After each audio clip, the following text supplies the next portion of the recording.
దళిత బంధుపై జీవన్ రెడ్డి మతి భ్రమించి సంస్కారహీనంగా మాట్లాడుతున్నారని ఎమ్మెల్యే సుంకె రవిశంకర్ అన్నారు. కేసీఆర్ మాటలను వక్రీకరించిన ప్రతిపక్షాలు రాజకీయాలు చేస్తున్నారని మండిపడ్డారు. దళిత బంధు పథకం గురించి కూడా మాట్లాడే హక్కు ప్రతిపక్షాలకు లేదన్నారు. జగిత్యాలలో ప్రభుత్వం చేస్తున్న అభివృద్ధి జీవన్ రెడ్డికి కనిపించడం లేదని ఆయన దుయ్యబట్టారు. ఎవరో మాట్లాడినటువంటి మాటలు ప్రతిబద్ధాలు, సీఎం గారు మాట్లాడినటువంటి మాటలు వాటిని వక్రీకరించి అన్ని తప్పుడు మాటలు మాట్లాడుతూ ఉన్నారు. దళిత జాతిని అవమానించింది మీరు. ఇప్పటికీ మీ రాష్ట్రాలలో దళితులను మరి ఎంత అవమానిస్తున్నారో, ఎంత ఇప్పటికీ అమానుషంగా, ఇప్పటికీ అంటరానితనం, అస్పృశ్యత మీ రాష్ట్రాలలో కొనసాగుతుంది.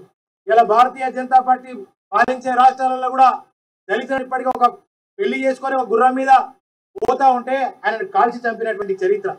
గతంలో మీరు 60 ఏళ్ళు పాలించి మీరు అదే చేసిండ్రు. ఇలా భారతీయ జనతా పార్టీ కూడా అదే చేస్తూ ఉంది. కనుక దళిత బంధు అనేటువంటి అవినీతికి తావు లేదు తెలంగాణ రాష్ట్రంలో. నువ్వు వక్రీకరించి మాట్లాడిన బిడ్డ, నేను ఒకటి చెప్తాను, నువ్వు నిజంగా ఎక్కడైనా అవినీతి జరిగితే నీకు తెలిస్తే నిరూపించు.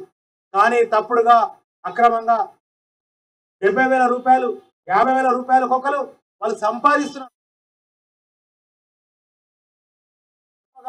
కోటీశ్వరులుగా ఎదగాలని మన ముఖ్యమంత్రి గారి ఉద్దేశం.